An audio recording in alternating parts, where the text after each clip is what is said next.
大家成日都覺得古代騎士着住厚重嘅金屬盔甲就好似無敵咁，刀槍不入。但你可能唔知道，歷史上好多戰役裏面，啲弓箭手竟然可以憑住佢哋嘅技術同埋智慧，將弓箭射穿呢啲睇落堅不可摧嘅防禦。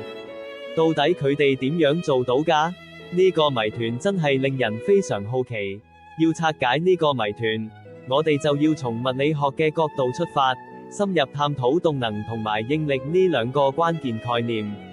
一支看似簡單嘅箭，點樣可以積聚足夠嘅動能，再透過精妙嘅設計同擊中方法，令到堅硬嘅金屬盔甲都抵擋唔住，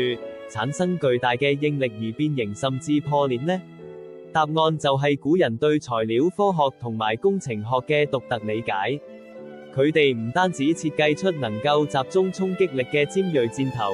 仲深明透過高速同埋精確嘅射擊角度，將所有動能集中喺盔甲上嘅最薄弱或者結構性欠缺支撐嘅點，產生足以令金屬屈服嘅極端應力，令到敵人嘅防禦瞬間失效。